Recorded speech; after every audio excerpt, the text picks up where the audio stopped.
Hi hello నమస్తే welcome to Telugu capital TV. నేను మీ రమ్య. ఈరోజు మనతో పాటు ఉన్నారు ప్రముఖ హైకోర్టు అడ్వకేట్ శశికాంత్ గారు. సార్ నమస్కారం. నమస్తే అమ్మా.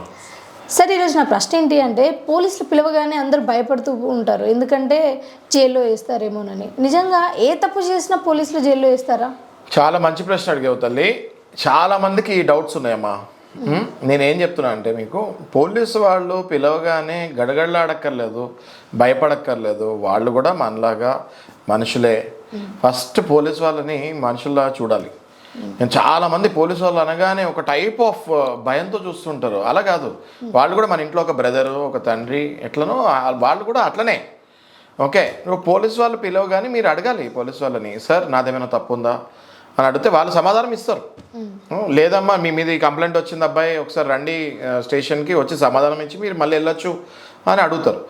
అయితే మీరు నిజంగానే ఏదైనా తప్పు చేస్తుంటే, మీరు అక్కడికి వెళ్తే అరెస్ట్ అయిపోతారు అని మీకు అనిపిస్తే, ముందుగా ఒక అడ్వకేట్ని అప్రోచ్ అవ్వండి. అడ్వకేట్ని అప్రోచ్ అయ్యి మీరు ఏం తప్పు చేస్తారో చెప్పండి. నేను మీకు ఉదాహరణలు ఇస్తాను, ఒక 2 ఉదాహరణలు ఇస్తాను. ఓకే, మీరు ఏదైనా చిన్న తప్పు చేశారు, మీరు ఎవరినైనా మీ ఫ్రెండ్ని తిట్టారు, దుర్భాషలాడారు. ఓకే, సో మీ దగ్గరికి పోలీస్ వాళ్ళ దగ్గరికి వెళ్ళి ఎవరైనా కంప్లైంట్ ఇచ్చి ఉంటారు, అబ్యూజ్ అని చెప్పేసి కంప్లైంట్ ఇచ్చి ఉంటారు. అలాంటి వాటికి శిక్షలు 7 సంవత్సరాల కంటే తక్కువ ఉంటుంది. కానీ మీరు ఎవరినైనా చంపేస్తానికి ప్రయత్నించారు, ఏదైనా పెద్ద పెద్ద కట్టలతోటి కొట్టారు, వాళ్ళ తల పగిలింది, అలా కుట్లు పడి ఉంటాయి, మీకు ఆల్రెడీ ఇన్ఫర్మేషన్ వచ్చి ఉంటుంది, అది 7 ఏళ్ల కంటే ఎక్కువ శిక్ష. అప్పుడు మిమ్మల్ని ఖచ్చితంగా అరెస్ట్ చేస్తారు. మీరు ఎవరైనా అమ్మాయితోటి ఫిజికల్గా దిగారు, మోసం చేశారు, ఆ అమ్మాయి వెళ్ళి పోలీస్ స్టేషన్లో కంప్లైంట్ ఇచ్చింది, రేప్ కేసు మీ మీద, ఖచ్చితంగా మిమ్మల్ని అరెస్ట్ చేస్తారు. మీరు ఎవరైనా అమ్మాయి దగ్గర డబ్బులు తీసుకున్నారు, అప్పు తిరిగి ఇవ్వట్లేదు, అది చీటింగ్ కేసు అవుతుంది, అది 7 ఏళ్ల కంటే తక్కువ అవుతుంది కొన్ని వాటిలలో, దానికి అరెస్ట్ చేయరు. ఇవన్నీ నేను ఎందుకు చెప్తున్నానంటే, ఎగ్జాంపుల్స్తో పాటు మీకు క్లియర్గా అర్థం అవ్వాలని. కాగ్నిజబుల్ బాగానండి, కాగ్నిజబుల్ నాన్ కాగ్నిజబుల్ అని 2 ఆఫెన్సెస్ ఉంటాయి. కాగ్నిజబుల్ అఫెన్స్లు అంటే మర్డరు, రేపు, ఇట్లా డేంజరస్ చేసినవన్నీ కాగ్నిజబుల్ అంటే అవన్నీ 7 ఏళ్ల కంటే పైబడే శిక్షలు.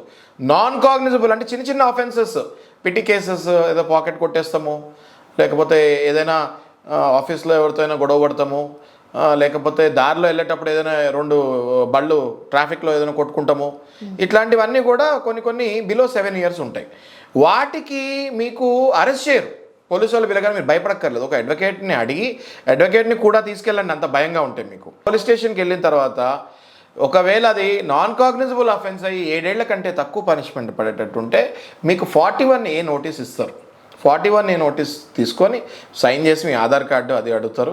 మరి మీ మీద అంత డౌట్గా ఉంటే మీ ఫ్రెండ్స్ ఎవరినైనా ఒకళ్ళది ఇద్దరిది ఆధార్ కార్డు అడ్రస్ ఇచ్చేయమంటారు. మేము పిలిచినప్పుడు మీరు మళ్ళీ రండి అంటారు.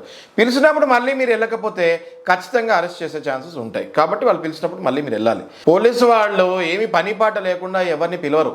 మీ మీద కంప్లైంట్ ఏదైనా వస్తే పిలుస్తారు, కానీ మిమ్మల్ని దొంగలాగా చూడరు. మిమ్మల్ని పిలిచి మీతో మాట్లాడిన తర్వాత మీ మీద ఏమైనా వాళ్ళకి కాన్ఫిడెన్స్ రాకపోతే అప్పుడే వాళ్ళు కస్టడీలోకి తీసుకుంటాం జరుగుతుంది. 7 ఏళ్ల పైన అయితే, 7 ఏళ్ల తక్కువ అయితే అప్పుడు కూడా కస్టడీలోకి తీసుకోరు. అప్పుడు కూడా 41A నోటీస్ ఇచ్చి మిమ్మల్ని ఇంటికి పంపించేస్తారు. పిలిచినప్పుడు మళ్ళీ ఇన్వెస్టిగేషన్కి రండి అని చెప్తారు. అంతేగాని పోలీసు వాళ్ళు పిలవగానే భయపడే అవసరమే లేదమ్మా. సార్ ఒకవేళ తప్పుడు కేసు పెడితే? తప్పుడు కేసు పెట్టి పోలీసు వాళ్ళు ఒకవేళ అది నమ్మితే కనుక వెంటనే మంచి అడ్వకేట్స్ని అప్రోచ్ అయ్యి ఆ కేసుని హైకోర్టులో క్వాష్ పిటిషన్ కింద వేసి ఆ కేసుని కొట్టేయచ్చు. సార్ చాలా అద్భుతంగా చెప్పారు. అంటే ఈ విషయాలన్నీ మాకు తెలియదు, అంటే ఎవరిని అప్రోచ్ అవ్వాలి, ఎలా చేసుకోవాలి అన్నది. And thank you.